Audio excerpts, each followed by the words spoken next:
Բարև ձեզ, դուք հայլու առաջ եք, ձեզ հետ է Անժելա Թովմասյանը, այսօր իմ հյուրն է Լուսինե Բադալյանը, բարև ձեզ Տիկին Բադալյան, շնորհակալ եմ, որ ընդունեցիք իմ հրավերը, ներկայացնեմ մեր հեռուստադիտողներին քաղաքացիական պայմանագիր կուսակցության անդամ եւ Իմ քայլը խմբակցությունից ազգային ժողովի պատգամավոր, արգելավճարների հետ կապված, տեղյակ եմ, որ ազգային ժողովում բավականին թեժ քննարկում է եղել եւ մասնավոր զրույցներում ձեր խմբակցության անդամներն ասել են, որ բավականին խիստ կոշտ հարցադրումներ են եղել, հա, հատկապես այն նախարարների հետ կապված, ովքեր այդպիսի մեծ շքեղություն էին իրենց թույլ տվել։ Ինչը ողջունելի է, պարզ է, որ այդ տրամաբանության հետ, այդ գործողության հետ համաձայն չեք, բայց մենք տեսնում ենք, դուք քննադատում եք, հանրությունը չի ընկալում դա, հատկապես համեմատություններ կատարվում քարտուղարուհիների ստացած այդ գումարները սահմանին կանգնած, պայմանագրային եւ զինծառայողների, սորական զինծառայողների հետ, բայց Տիկին Բադալյան մենք տեսնում ենք, որ դա շարունակվում է, նորից մամուլում այդպիսի հրապարակում եղավ, որ պարգևավճարները շարունակվել է, ստանում են, աստղաբաշխական ինչ-որ թվերի մասին է խոսքը, սա ինչ է նշանակում, այսինքն դուք կանչեցիք, այդպես խոսեցիք, քննադատեցիք եւ Ես մամուլում հրապարակված աստղաբաշխական թվերի հետքով գնացի, անկեղծ ասած, որովհետև ինձ համար էր նույն զարմանքը, որովհետև իրապես թեժ են եղել այդ քննարկումները, շատ խիստ են եղել ամբողջ ընթացքում, որովհետև ազգային ժողովը ունի նաև վերահսկողական գործառույթ եւ դա նաև մեր պարտականությունն է բացի օրենսդրական փոփոխություններ անելուց, նաև վերահսկողությունը խիստ սահմանել եւ թույլ չտալ, որպեսզի ոչ միայն օրենքի սահմանների ներսում, որովհետև պարգևավճարները իրականում որքանով մենք ուսումնասիրեցինք, օրենսդրությունը օրենքի խախտում այնտեղ չկար, բայց այնտեղ կար նաև ոչ դրա համար նկատի ունեմ ոչ միայն օրենքի սահմանների ներսում, այլ նաև բարոյականության սահմանների ներսում էլ պիտի ամեն ինչ արվի եւ մենք վերցրել ենք հպարտությամբ այդ գործառույթը ու փորձում ենք ինչքան հնարավոր է մեր ուշադրությունից դուրս չթողնել նմանատիպ խնդիրները։ Դրա համար ես շատ զարմացա, ինչպես կարող էր նույն թափով շարունակվել, գնացի հետքերով, ճիշտ ասած աստղաբաշխական թվերի մասին հրապարակումները, փաստորեն ոչ միայն վերնագիր, եթե դուք ներս գնաք ու շարունակեք ընթերցել, դա կրկնում էր տարեվերջի այդ ամբողջ թվերի եւ նյութերն էին կրկնվում։ Այսինքն չեն ստացել հունվար-փետրվարի պարգևավճարներ։ Տեղեր կային, որտեղ չէին ստացել, տեղեր կային, որ դրանք եղել էին չնչին, այսինքն այդ մեծ թվերը, որոնք ներկայացվում էին, եթե ուշադիր ուսումնասիրեք նյութերը, դա ուղղակի էլի մեդիա մանիպուլյացիոն ինչ-որ բան էր, այդ փոքրը գումարել էին այն հնին ու ստեղծել էին, իրավունք ունեն, ես չեմ կարող, որովհետև իսկապես օրինակ ինձ համար էլ շատ ցավոտ էին այդ պարգևավճարների թեմաները։ Մի քիչ զուսպ գտնվում, մի քիչ համեստ գտնվում։ Դրա համար մենք քանի որ շատ երկար վիճեցինք ու Ինչ փաստարկներ էին բերում, հետաքրքիր է այդ ձեր հարցադրումներ եւ փաստարկները։ Ինչ փաստարկներ էին բերում։ Քանի որ արդեն գաղտնիք չէ եւ բազմիցս լուսաբանվել է մամուլում, որ քան երկար տևեց, որքան բուռն եւ թեժ են եղել այդ քննարկումները, փաստարկները հիմնականում հղումը օրինակ օրենքին է այդ հարցը դրել ենք եւ իրենց էլ ենք զգուշացրել, որ եթե օրենքի սահմաններում է, ապա օրենսդրությունը մենք կփոխենք, այսինքն մենք այնպիսի լծակներ կունենանք, որպեսզի սոցիալական արդարություն վերականգնվի, որովհետեւ այդ ձեր ասած համեմատությունը սահմանին կանգնած պայմանագրային զինծառայողի, որ իր կյանքին է վտանգ, անգամ որ սահմաններ կանգնած, այո, աշխատավարձ ստացող, կամ սպայի, այո, երբ համեմատում է սոցիալական անարդարության զգացողություն է այստեղ առաջացնում, նույնիսկ եթե օրենքի սահմաններում կար այդպիսի բան, որ դուք իրենք հեղափոխական չեն, տեսեք այնտեղ այնպիսի ղեկավարներ են, որ քայլելով հեղափոխությամբ չեն եկել իշխանության, թե արդեն այլևս դուք այդ սահմանագծերը ձեր համար չկան, հեղափոխական է թե շատ շահարկվեց այդ հեղափոխության քայլելու թեմաները, դրանք անկեղծ եթե ասեմ արդեն տհաճ են ինձ, բայց միևնույն է, փաստը ցույց է տալիս, որ տարբերություն կա։ Այնուամենայնիվ կա այդ տարբերությունը, որովհետև շատ դժվար են գիտակցում հին համակարգում թրծված մարդիկ, որ էլի այդ շատ շահարկված արտահայտությունը ասեն, որ երկրում իրավիճակ է փոխվել։ Այսինքն չունեն այդ գիտակցումը, չունեն, այսինքն իներցիայով Գուցե պիտի Նիկոլ Փաշինյանը դասախոսություններ կարդա հրապարակային նորից դրա մասին խոսի, որ այդ ամեն ինչը տեղ հասնի։ Քիչ է, գուցե քիչ է այդպես հրապարակային ասել, որ իրավիճակ է փոխվել։ Բայց դուք կարծում եք, որ քիչ է, որովհետև անընդհատ երկրի համար առաջին դեմ կանընդհատ, այսպես ասած, դաստիարակչական աշխատանքներով շատ լավ։ Հիմա տեսեք, շատ կարևոր բան ասեցիք, բայց խոցելի է, ինչ իմաստով, երբ որ դուք ասում եք, այնուամենայնիվ տարբերություն կա, հեղափոխական եւ հեղափոխական չեն, բայց մեկ է տեսնում ենք ձեր այնտեղ նորաթուխ մարզպետը, որ ամենահեղափոխականներ, անգամ նա երբ որ դեռ նախկին հանրապետական իշխանության այն մարդը կարողացավ հաղթել, գյուղապետ դարձավ, այսինքն ավելի քան հեղափոխականներ, դուք իշխանության չեք եկել, այն մարդը արդեն եկել էր իշխանության, այդպեսին լինելով, կուսակցականներ, հա, Նիկոլ Փաշինյանի կուսակցություններ հաղթեց, բայց տեսեք ինքն էլ այդպես համեստությամբ աչքի չընկավ, չէ, ինքն էլ այդպիսի բան իրան թույլ տվեց, Արարատի մարզպետի մասին, բայց այստեղ պատկերավճարների առումով, իհարկե, բայց ես վստահ եմ, որ օրինակ նույն Արարատի մարզպետը երկրորդ անգամ դա չի կրկնի։ Իհարկե մի քիչ շատ եմ ես վերցնում ինձ վրա եւ այստեղ թվերի տարբերություններ կա։ Գուցե չի կրկնի, բայց իրեն թույլ տվեց հեղափոխական լինելով 13-րդ աշխատավարձից չհրաժարվեց։ Նայեք, օրենքով բոլորն էլ ստանում են 13-րդ աշխատավարձ եւ միշտ են ստացել Բադալյան չէին աշխատել։ Սա շատ վիճելի հարց է, բան չունեմ ասելու, գուցե իհարկե ես այս դեպքում շատ հավանեցի քաղաքապետի մոտեցումը հարցին, որը որ բոլորին տվել էր պարգևավճարներ, բացի ինքը իրենից եւ հաշվի առնելով հենց այդ հանգամանքը, որ ինքը նույնչափ չի աշխատել, որքան որ դու դրա մասին խոսեք, այդտեղ $1 միլիոն մասին էր խոսքը, ասեք որ այնպես չի էլի քաղաքը շատ բան, ամբողջ օրն ասում ենք, հասկանում եք ամեն մի վերելակի փոխելը ինչ գումար է։ Դե կարելի է, չէ, ու անվտանգության հարց է, այսօր այդ սովետական միջան վերելակներն ասեմ, ուղղակի ճանաչելով քաղաքապետարանում աշխատող շատ մարդկանց, որոնք 1 տասնամյակից ավելի են աշխատում, նրանց համար դա նրանք չէին երբեք տեսել, որ իրենց նկատմամբ որոշակի ուշադրություն է ցուցաբերվել այդ կարգի, որը օրենքով սահմանված է։ Այսինքն մի կողմից էլ մի քիչ էլ այդ մարդկանց տեսանկյունից էլ կարելի է ինչու կանանց նկատմամբ ուշադիր չգտնվեց եւ ավականու անդամ կանայք եւ ընդհանրապես շատ գեղեցիկ ավանդույթ կա։ Եթե դու այդպեսի մեծ հոգի մարդ ես, կարողանում ես այդպես քեզ պահել, ինչու տոներ, գեղեցիկ կանանց տոներ, ավանդույթ կա, Երևան քաղաքում աչքի ընկնող պատվարժան տիկնանց այդ օրը քաղաքապետը հրավիրում է, չգիտեմ, մեկ ավատ գարեջրի շուրջ հիմա իրավունք չունեմ խոսելու, որովհետև ես իմ մանդատը դրել եմ, կանայք ասում են, բա մենք մեր, այսինքն եղան այնտեղից լուսավորից, որ դժգոհեցին։ Դե կզարմանայի դրա համար եմ ասում, իրենց անունից ինձ թույլ չէի տա խոսել, բայց քանի որ այնուամենայնիվ իրենց հետ աշխատել եմ, գոնե մեր խմբակցության ավականու կանայք առանձնապես մեծ նշանակություն չեն տալիս ձևական եւ ֆորմալ նման իրավիճակներ, եթե մենք համեմատում ենք այստեղ 13-րդ աշխատավարձ եւ ավականու անդամների նկատմամբ ուշադրություն, շնորհավորանքը կամ ուշադրությունը բացիկը, չգիտեմ ինչ է, նա չի կարող պարգևավճար ստանալ, այսինքն նա չի վճարվում իր արած աշխատանքի համար։ Դրա համար 13-րդ աշխատավարձ այնտեղ չի կարող լինել։ Ինչ վերաբերում է ծաղիկներին, կյանքը գեղեցիկ է նաև տոներով։ Ես հասկացա, գեղեցիկ է, երբ այդ տոները քո տղամարդիկ են քեզ համար ստեղծում, այլ ոչ թե քո ղեկավար պաշտոնյան։ Մեր քաղաքի, այսպես ասած, ընտրված քաղաքապետն է։ Մտածելակերպերի, տեսեք, ես դրա համար եմ ասում, շատ կզարմանա, եթե մեր խմբակցության կին ավականու անդամները բողոքած լինեին, որովհետև նրանք այնքան տարված են աշխատանքով, որ իրենց առիթ պետք չի։ Տեսնում են սխալ է անում քաղաքապետը, լավ բարձրաձայնում են, բայց մարտի 8-ին շնորհավորանքը դա աշխարհի վերջը չի ու չէին բարձրաձայնի։ Հիմա դուք ասում եք, որ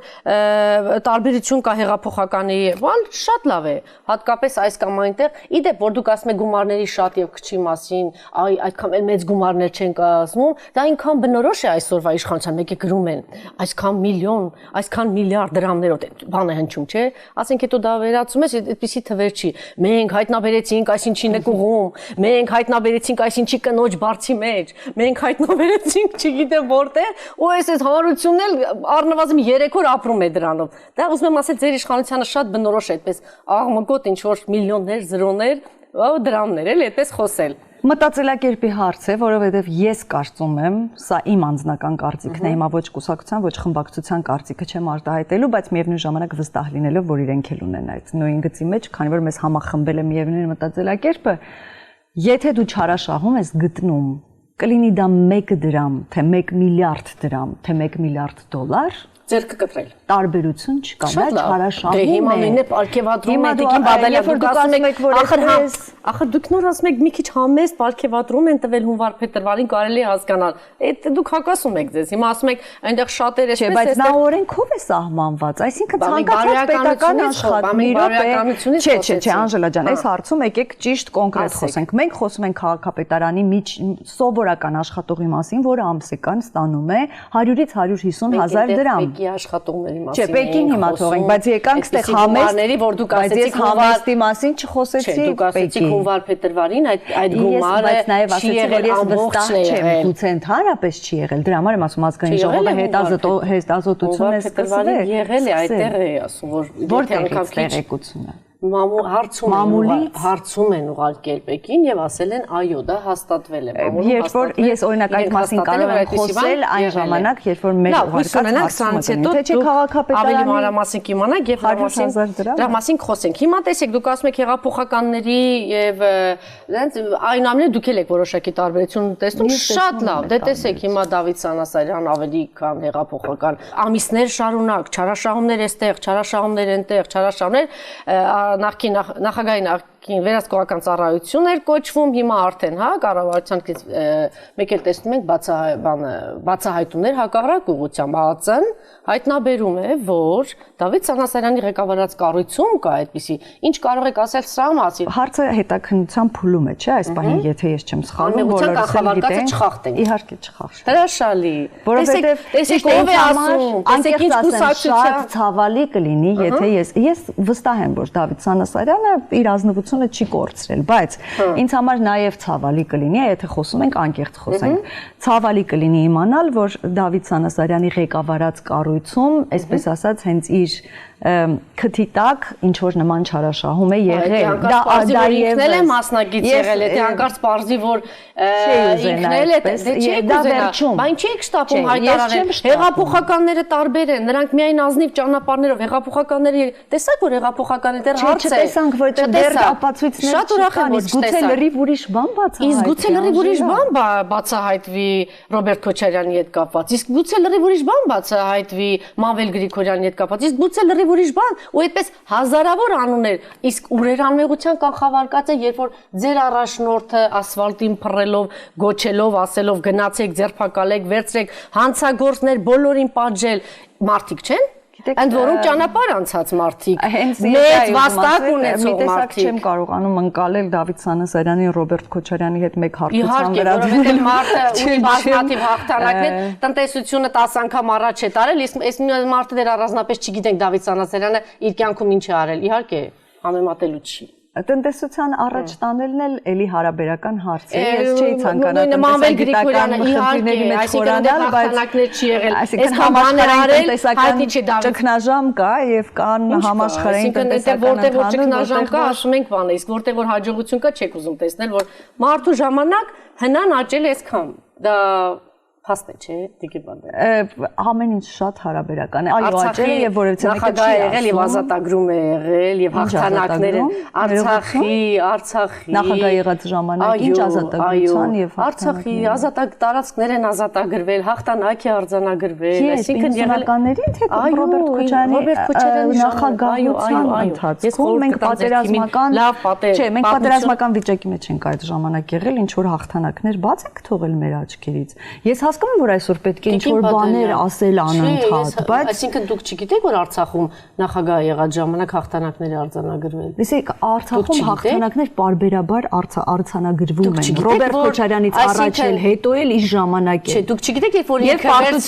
որ ինքը վերցրեց, ստանձնեց նախագահի այդ պատասխանատվությունը ստանձնեց, ինչ վիճակում էր։ Լավ կլինի մի քիչ պատմություն եք եւ հետո երբ որ եկավ Հայաստան, ինչքան տարածքներ էր ազատագրված եւ ինչ հաղթանակներ շատ սիրում եմ հատկապես երբ ինձ են ասում պատմություն մի քիչ ուսումնասիրեք, ինձ շատ է դա դուր գալիս, որովհետև ես ամեն դեպքում ավարտել եմ պատմության ֆակուլտետը եւ շատ հեռուներն եք գնացել Տիկին Բադալյան, գնացել եք երկար դասավանդել եմ դպրոցում պատմության ու միշտ երբ որ ինձ են ասում պատմություն ուսումնասիրեք, ինձ շատ դուր է գալիս, պատմությունը է պատմաբանի համար, սկսած հին աշխարհից մինչև ժամանակ։ Անժելա ջան, դրա համար ես նորից եմ կրկնում եւ Լևոն Տեր-Պետրոսյանի եւ Ռոբերտ Քոչարյանի եւ Սերժ Սարգսյանի ժամանակ եղել են հաղթանակներ եւ պարտություններ ոչ օֆիցիալ այդ պատերազմական վիճակի ընթացքում։ Եթե ձեզ ձեռնտու է այս պահին հիշել հաղթանակը, դուք հիշում եք հաղթանակը։ Եթե ձեզ ձեռնտու է, այսինքն դուք ասում եք Լևոն մենք խոսում ենք Ռոբերտ Քոչարյանի փոքրիկ, այսինքն այդ Սամվել Բաբայան եւ ուզում եք ասել պարտություն։ Ես վստահ եմ դուք երբեք չեք շեշտի, որ Լևոն Տեր-Պետրոսյանի օրոք հաղթանակ ենք մենք ունեցել, բայց դուք Ռոբերտ Քոչարյանի օրոք կնշեք, որ հաղթանակ ենք ունեցել մենք։ Այսինքն եկեք Լևոն Տեր-Պետրոսյանի ժամանակաշրջանի հաղթանակն էլ վերագրենք Ռոբերտ Քոչարյանի ժամանակակից աշխարհում ենք ապրում եւ բոլոր ձայնագրությունները կան, ել չեմ ասում որ հայլու առաջի ձայնագրությունները կան։ Ես ընդամենը, քանի որ մենք բարեկամներ ենք, բարեկամաբար խորհուրդ կտամ միասին նայել իմ հաղորդումները եւ կլսեք որ առնվազն մի 20 անգամ ասել եմ մեր հաղթած երկրի նախագահ Լևոն Տեր-Պետրոսյան, այնպես որ այդպեսի բաներ հավաքական նկատում էլի, այսինքն այսօր էլ այսինքն դուք այսպես որ հայտարարություն եք տանում չեք ասի, չէ, մենք խոսում ենք եւ խուսափում են բոլոր, ամեն դեպքում խուսափում են, ընդունեք որ դա կա, ընդունեք կա եւ երբ որ Արցախի օրինակ ինձ մոտ երբ որ Արցախյան հաղթանակ են ասում պատերազմի, ինձ մոտ մտազուգորդումը գնում է 90-ականների հետ եւ գնում է Լևոն Տեր-Պետրոսյանի ղեկավարած այդ ընթացքի հետ, երբ որ մենք Պետրոսյանը այստեղ էր, Վազգեն Սարգսյանը այստեղ էր, այնտեղ էին, հա,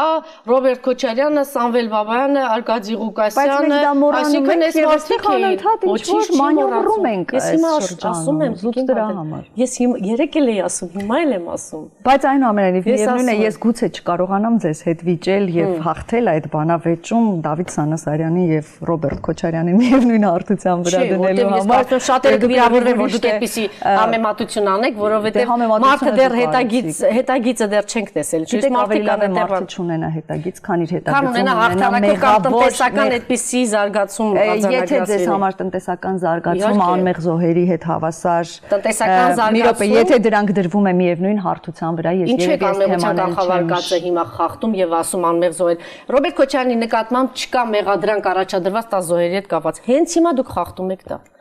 Եվ դա ամեն օր խախտում։ Այո, ես խախտում եմ, չէ։ Այո, որովհետև դուք ասում եք գործ հարուցված չի տա զոհերի հետ կապված եւ դուք դեռ դատական process-ը չի սկսվել եւ անընդհատ խախտվում է։ Իսկ տեսեք Դավիթ Սանասարյանի հարցով մենք չենք ուզում։ Այնտեղ էլ չի սկսվել եւ չկան կոնկրետ ապացույցներ։ Դե լավ, դեպի բոլոր առումներով վրա եւ փակենք շատ լավ։ Անցնենք այլ թեմաների օպտիմալացման հետ կապված։ Ես գիտեմ սա նուրբ զգայունացե նաև ձեր համար, որտեվ տեսակ մշակութային գործիչները, հա, ինչպիսի աղմուկ բարձրացավ։ Գիտեմ, որ հիմա շատ-շատեր ինձանից պիտի հիասթափվեն, բայց ես կարծում եմ, որ օպտիմալացումը ընդհանուր առմամբ անհրաժեշտություն է երկրի համար։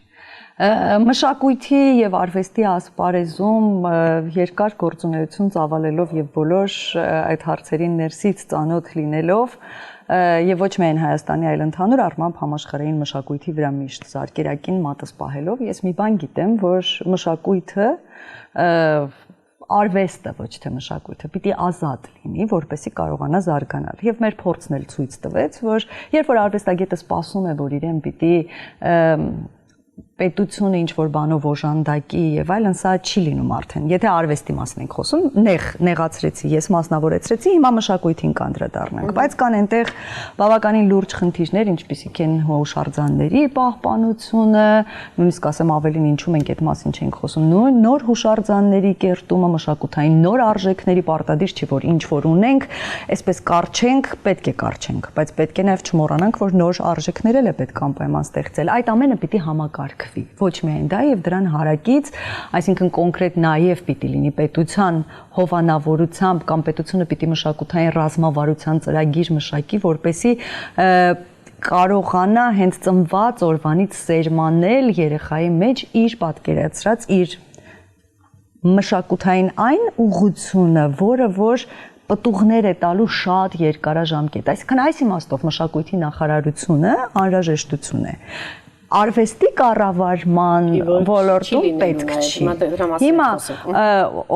օպտիմալացումը նաև այս առումով, քանի որ քննարկման փուլում է, որովհետև նախ պետք է նաև համաշխարհային փորձը հաշվի առնել, պետք է ամեն ինչ ուսումնասիրել, քեզ պետք է դա թե պետք չէ, բայց պիտի ամեն ինչից տեղյակ լինել, որպեսզի ի վերջո գալ որոշակի եզրակացության եւ հասկանալ պոակները մեզ պետք են, թե պետք չեն։ Չգիտեմ, ծիգերը մեզ պետք են, թե պետք չեն։ Դրանք ավելի շատ օգուտ են տալիս, թե վնաս։ Դեռևս որոշում կոնկրետ որպես այդպիսին արդեն ընդունված չկա, հետազոտությունների փուլում է եւ ասեմ այս քննարկումները, որոնք արվեստի հետ կապ չունեցող մարդիկ են ժամանակ առ ժամանակ այսպես շատ լուրջ սկանդալներ դրանից սարքում, չեն օգնում, ավելի շատ խանգարում են, որովհետեւ դու ուշադրությունդ բուն գործից սկսում ես շեղել, որպեսզի բոլորին պատասխաններ տալ եւ ժամանակը ու ռեսուրսները դրանից գնում են։ Այսինքն մենք ունեցել ենք մշակույթի նախարարություն, ունեցել ենք ՊՕԱԿ-ներ, մինչև հիմա։ Մենք պիտի հասկանանք, մենք դրա արդյունքում մեր մշակույթը որ կետին է հասել։ Եթե չի հասել այն կետին, որին մենք ձգտել ենք, որը մեր ընդհանուր ազգային գաղափարախոսության մեջ կա, որը մեր երազանքներում, պլաններում, մեր նպատակներին է մեզ հասցնելու, ուրեմն մենք ինչ-որ բան սխալ ենք անում։ Նույնիսկ եթե այդ որոշումը ցավոտ լինի, պետք է արվի որևիցե կտրուկ քայլ, բայց այդ կտրուկ քայլը պիտի լինի ոչ թե փորձարկում, այլ պիտի լինի կոնկրետ որոշված վերջնական փաստարկված եւ շատ լուրջ որոշում։ Հիմա իմ ասած այն է, որ սա քննարկման մեկ ասեցի սև թուղթ է, մեկ ասեցի սևագիր թուղթ է, գիտեք, այս ներսից անընդհատ Դե Տիկին Բադալյան, տեսեք դուք ասում եք քննարկման փուլում է, բայց հետո պարզվեց, որ ճիշտ է մշակույթի նախարարությունը փակվում է, Սփյուռքի այս ժամանակ էլ ասում են, դե դեռ քննարկում են։ Մեկ էլ մի օր կառավարություն բերեցին, հետո այսպես հաստատվեց, որ չի լինի։ Դուք պատկերացնում եք ինչ աղմուկ կլիներ, եթե ոչ հեղափոխական իշխանություն լիներ, դա նախկիններ մեկը համարցակվեր, ասեր կամ Սփյուռքից ինչ աղմուկ կլիներ, որ մեկը համարցակվեր, կասեր թե ինչու պիտի ժամանակ ասել են, որ Սփյուռքի եւ մշակույթի նախարարություններ պիտի չլինեն։ Ուղղակի հիմա ինձ թույլ չեմ տալիս հիշեցնել իմ ասածները կամ դրանք կրկնել, որովհետև այս դեպքում դա կարող է ճիշտ չընկալվել արդեն, բայց առաջ հենց ես միշտ դա շատ շուտ եմ ես դա հասկացել, որ այդ երկու նախարարություն պիտի լինեն համակարգող գերատեսչություն որևիցե կամ կազմակերպություն մի բան պիտի լինի, բայց ապրում է դրսում Սփյուռքում եւ չունենալ Սփյուռքի նախարարություն դա կարծում եք նորմալ է։ Եթե շատ լավ է որ ունենա, հрьяաների հետ ենք համեմատում։ Չէ, շատ լավ է որ ունենա, բայց եթե կարողանա այդ մշակույթի Սփյուռքի նախարարությունը իր բոլոր գործառույթները կատարել։ Այսինքն դուք փոխանակ կարողանաք այդ գործառույթները նշանակել ինչ որ մեկին։ Իդեպ ձեր այդ երիտասարդ որ նշանակել եք, բավակ ասում եք ես ծրագրեր ունեմ, ես գիտեմ ինչու են Սփյուռքի նախարարությունը։ Այստեղ մեր երիտասարդին ինչպես եք դուք վերաբերվում եւ բոլորը։ Այստեղ նստած ինքը Տիկին Բադալյան ասեց ես գտնում եմ որ չպիտի ինչու՞ չէ, որտեվ ինչու են ուզում փակել, որտեվ նախկինում սխալ է աշխատել։ Ես հիմա ծրագրեր մեր սա ունեմ եւ գիտեմ, որ հիմա ճիշտ ուղղությամբ կաշխատի։ Այդ երիտասարդը առաջարկում էր։ Այսինքն լավ բաներ տեսնում եք, հիմա էլ իր համար հեշտ չի ամեն դեպքում այս բոլոր քննարկումներին մասնակցել է եւ եթե որոշումը ընդունվի, բայց այդ ծրագրերը չլսեցիք եւ գնացիք նրան փակելու, ասում եմ, մի ազգ, որ մեծ մասը ապրում է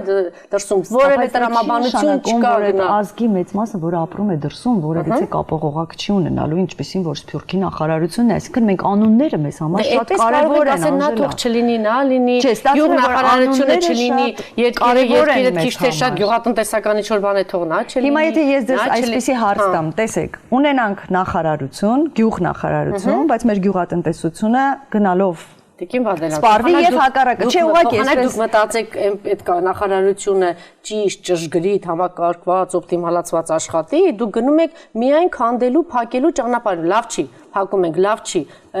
այսօր էլ օպերայի բակը այնտեղ են քանդում, լավ չի, այս շենքապոյն, էսա են քանդում, լավ չի, այնտեղ են կրճատում։ Մի քիչ կառուցեք, ստեղծեք, հետո քանդեք։ Հետո կասեն բրավո, քանդում եք եւ փակում եք եւ կրճատում եք։ Էլի իմ սիրած արտահայտությանը պիտի գամ ամեն ինչ հարաբերական է, որովհետեւ կիսաքանդ շենքի վրա չես կարող շենք կառուցել։ Գուցե պիտի քանդես, որ նոր, չէ, գուցե պիտի քանդես, որ վրան ամուր հիմքերով։ Ինչ որ մի բան կառուցեք, որ տեսնենք, հանգիստ լինենք, որ կառուցող ենք։ Ապօրինի շինություններին մենք բավականին սովոր ենք, մեր մենտալիտետը սովոր է ապօրինի շենք կրճատում, ասում ենք շարի գլորող ենք։ 10,000-ի մասին։ Հայտարարը ձեր կուսակից ընկերն ասեց, որ Հայ Գևորգյանը տնտեսական հարցերի հանձնաժողովում դա հայտարարեց, որ ասեց, դե 10,000 մարդ է գնալու շարի գլորողներից ազատվելու ենք։ Պատահական մարդ չի։ Տեսեք, նորից եմ ասում, բայց դա պաշտոնական հայտարարություն էր։ Ձեր կուսակից պատասխանատու մարդ է աշխատում կառավարությունում։ Հանձնաժողովի նախագահ։ Չէ, հիմա ես եմ հարց տալիս։ Հանձնաժողովի նախագահ ում առաջ նախարարները հաշվետու են։ Լուրջ լրագրող եք եւ դուք գիտեք մոտավորապես քանի մարդ է աշխատում ընդհանուր առմամբ կառավարությունում, ինչ 10,000 մարդու մասին։ Չէ, կառավարության մասին չեմ խոսում։ ես։ Գուցե նկատի ունեցել, եթե 10,000 հոգի էլ լիներ աշխատող, բայց Շարիկ Գլորը ուրեմն պետք է նրանցից ազատվել, եւ մենք ազատում ենք 10,000 աշխատողի, դա նույն բանն է։ Քանի դեռ 200 աշխատատեղ չի ստեղծվել, 500-ի կրճատման մասին խոսելը կարծում եմ, տեսեք, օպտիմալացման արդյունքում 500 էլ չի լինել։ Լավ, կուզենայի ամփոփել սրանով, հետաքրքիր դիտարկում եմ գործընկերներիս կողմից, կուզենայի մեջբերում անել, կարող եք ռեպլիկի կարգով արձագանքել, կարող եք այսպես պատասխանել, պետությունը ինձ, պատասխանատվությունը ձեզ, սա մոտավորապես խոսում է այսօրվա ձեր իշխանության մասին։ Արցախի խնդրով թող արցախցիները բանակցեն, ես մանդատ չունեմ եւ ինչ կապ ունեմ բանակցությունների հետ։ Երկրորդ, աղքատությունը մարդկանց գլուխների մեջ է, թող իրենք իրենց գլուխներում հաղթահարեն աղքատությունը, իշխանությունն ինչ անի, չէ՞, դուք հայտարարեցիք, որ աղքատությունը ձեր գլուխների մեջ է։ Եթե ՀԴՄ կտրոն չպահանջեն, ուրեմն լավ չեն ապրի։ Մենք մեղավոր չենք լինի, ՀԴՄ պահանջողը մեղավոր կլինի։ Այսպիսի դիտարկումներ մեր նորաթուխ իշխանության մասին, խնդրում եմ կարճ արձագանքեք եւ ավարտենք։ Նորաթուխ մեկի կողմից։ Լուրջ մարդեր գրողը։ Բավականին։ Ցավում եմ շատ։ Շատ ցավում եմ, այդտեսեք ես դες չեմ կարող շատ հարցերով վիճել, որովհետև ինչ որտեղ այո կա նաև արդարացի բողոք, բաներ կան, որոնց հետ ես էլ եմ համաձայն, շատերս ենք համաձայն, մենք փորձում ենք շտկել այդ ամենը, բայց այն ինչ որ դուք նոր կարդացիք, ես ցավում եմ, որ դուք այդպիսի մտածելակերպով մարդուն համարում եք լուրջ ու ինձ միևնույն է թե ով է դա գրել։ Չնայած նաև շատ լուրջ բոլորը համարում էին միշտ տարիներ շարունակ որոշակի պաշտոնյաների, որոնց նախկին, որոնց անլրջությունը ամեն օր ավելի ու ավելի խորանում է։ Մի անդրադարձեք եկեք մեկ օրվա մեջ իշխանություն թողեցին Տիգին Բադալյան, իրենց հանգիստով մեկ օրվա մեջ դա նաև պետք է վեհ անել եւ քննադատություններ շատ խելոք եւ խորը, որպեսզի մենք ես այսօր օրինակ մտածում եմ, որ ես հիմա ինչ էլ ուզեմ կարող եմ անել, միևնույն է վաղ իմ գրածի տակել են կոմենտներ գրելու ոչ։ Առաջին մասով սա սարսափելի, զազրելի մեկնաբանություն է, որովհետև Արցախի հետ կապված Նիկոլ Փաշինյանը, երբ որ ասում է ես մանդատ չունեմ, որպեսզի հարցը լուծեմ, դա շատ լուրջ արտահայտություն է, որը նշանակում է, որ տալիս է մեծ հնարավորություններ եւ պատճառաբանություն ինչու պիտի Արցախը ներգրավված լինի այդ բանակցություններում ու եթե ոչ այսինքն ես կարող եմ այսպես գնալ եւ այնտեղ անել իմ անվտանգության խորհրդի նիստը Արցախին ես այսպես թե այնպես պիտի ներգրավեմ այդ հարցերում այսինքն սա լուրջ մարտահրավեր ինչպես է մեկնաբանվել դրա համար համանախագահողները հա դնում են մի փաստաթուղթ որտեղ զրոյացվում իջեք է դառնում Վիեննայում եւ Սանկտ Պետերբուրգում ձեռք բերված որոշակի պայմանավորվածություններ եւ գնում եք ձեռքբերումների արդյունքում մենք ունենում ենք խաղաղ պայմաններում աննախադեպ քանակությամբ զոհեր, որոնք մենք այսօր չունենք։ Չունենք, ունենք այսօր։ Ճիշտ բանակցություն այսօր չի եղել թշնամու հարվածից։ Թշնամու գնդակից ժամանակել բոլորը չէ, մեծ մասամբ, մեծ մասամբ մի րոպե, դա կա ստատիստիկա, կան կոնկրետ դուք բոլորը կարող են դա ասել։ Այսինքն դուք համարում եք, որ Նիկոլ Փաշինյանը սխալ քաղաքական նախկին իշխանություն ունի, ասում է դուք այս ժամանակահատվածում խորամանկորեն Ալիևը այո գնաց դրան, բայց ինչ է արել իր կողմից, հա, ամրացնում է սահմանները, զենքի կուտակումներ, Նախիջևանում առաջ է գալիս եւ դուք դա համարում եք ձեռքբերում։ Մենք էլ ենք։ Դե դուք եթե համարում եք ձեռքբերում, որ մենք անընդհատ այդքան տղաներ ենք կորցրել։ Ես համարում եմ եւ նա վտանգավոր եւ ասում եմ։ Դե այդ դեպքում մենք եկեք փաստերով խոսենք, հա, քանի որ Նիկոլ Փաշինյանի քայլերը երբեմն ես հասկանում եմ, որ նույնիսկ որոշ քաղաքական վերլուծաբանների ուղեղին հասու չեն, որպեսզի նրանք կարողանան մեկնաբանել կամ այսպես մեկնաբանում են, դա ունենում է երկու տարբերակ, կամ մարդը չի հասկանում ինչ է արել, կամ մարդը դիտմամբ ուզում է նենգափոխել։ Հիմնականում լուծվում են քաղաքական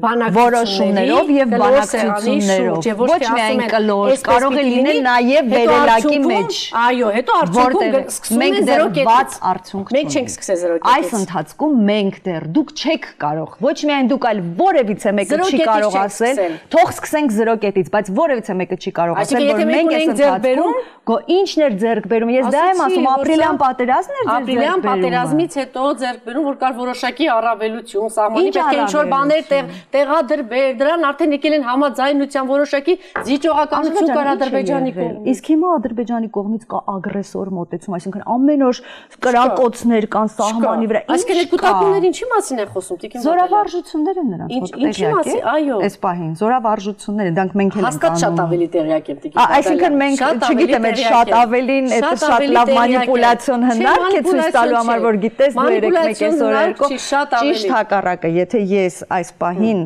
համարվում եմ իշխանության ներկայացուցիչ, ես ի պաշտոնե շատ ավելի տեղյակ եմ, քան ցանկացած քաղաքական վերլուծաբան, որովհետև ես ունեմ մուտք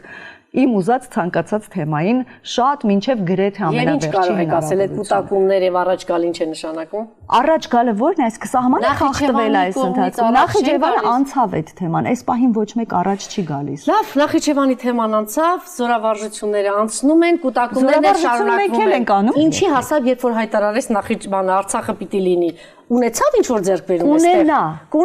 Կունենա։ Առայժմ կկորցնենք, վաղը կունենա։ Հիմա կորցնենք։ Անժելա ջան, ինչ կորցնելուց եք վախենում։ Ես արդեն Այսինքն այս այն թեման է, որ Նիկոլը հողերը հանձնեց։ Նիկոլը հողերը հանձնեց։ Հիմա դուք եք մանիպուլյացիա անում։ Չէ, չեմ անում, ես ուղղակի այդպիսի հայտարարությունները դուք ուզում եք հակադարձ հայտարարությունները ոչ մեկ հարցնել ինչ կորցրեցինք։ Ինչ 15-րդ անգամ կրկնում եմ, չեմ ուզում էլ կրկնել, որտեղ հերոստատիտողը բնական մազերից գույնը չի, հերոստատիտողն չի հասկացել ինչ կորցրեցինք։ Եկեք պարզ խոսենք։ Ինչ որ բան կորցրել ենք Նիկոլ Փաշինյանի հայտարարության արդյունքում, ինչև էս պահ։ Ինչ։ Դրա արդյունքում մենք կորցրեցինք, այո։ Ես չեմ տեսնում ձեռքբերում, եթե դուք այնտեղ ձեռքբերում եք տեսել, որը չկարողացաք ասել որն է ձեռքբերումը։ Ասեցի ես որն է ձեռքբերումը եւ ասեցի որն է կոլուստը։ Այս պահին այն ինչ որ տեղի ունենում մեր սահմանում։ Ինչ է տեղի ունենում։ Կրակում են իրար։ Քանի որ դուք ասեցիք, սպանում են իրար։ Դուք ունեք հնարավորություններ ավելի խորը։ Այո։ Տեսնելու, մտնելու, ուսումնասիրելու։ Հենց որ տեղից իմանալու եւ հարցնելու։ Այդ դեպքում միայն փաստերով եկեք նայենք, մենք ինչ ենք կորցրել, ինչ չենք կորցրել ու դեռ ինչ ձեռք կբերենք, չի կարելի այդքան հորը։ Շնորհակալություն։ Դուք պատրաստ եք խաղաղության բանաձև, հա, ժողովրդի դուք պատրաստ եք դրան, մի ժողովրդի, որը առայժմ այն հիվանդ ազգն է, որ հռչակում է կացնահարող Սաֆարովին հերոս։ Հարցը մի հատ նորից ինչին եմ պատրաստ եք, այսինքն դուք ուզում եք մեջբերել ժողովրդներին պատրաստել խաղաղության, ժողովրդներին պատրաստել խաղաղության, դա լրիվ ուրիշ իմաստ ունի, որը մեկնաբանվում է ամեն անգամ շատ սխալ։ Այսինքն դա չի նշանակում, որ մենք պատրաստվում ենք որոշակի զիջումների արդյունքում հիմա գնալ խաղաղության եւ խաղաղության ու հաշտության պայմանագիր կնքել որևիցե գնով։ Ճանապարհ տեսնում եք դուք գնալ այն ժողովրդի հետ, որի առաջնորդը առավոտ եւ գիշեր հայտարարում է նախ Երևանը մերն է եւ գրավելու ենք եւ այդ ժողովուրդն էլ հռչակում է կացնահարած Սաֆարովին հերոս։ Ճանապարհ տեսնում եք։ Ինչ ճանապարհ։ Խաղաղության հասնելու, ինչպես ասեց ձեր առաջնորդը։ Խաղաղություն դեռ բարեկամություն չի, Անժելա ջան, դրա համար ասում մեկնաբանվում է միշտ շատ սխալ։ Ճանապարհները բազմաթիվ են։ Շատ լավ, եւ բոլորն են ու մենք ձգտում ենք խաղաղ կարգավորման եւ դա մեզ համար գեր նպատակ է, բայց դա չի նշանակում, որ մենք դրա համար ամեն ինչի պատրաստ ենք։ Շնորհակալություն։ Շնորհակալություն։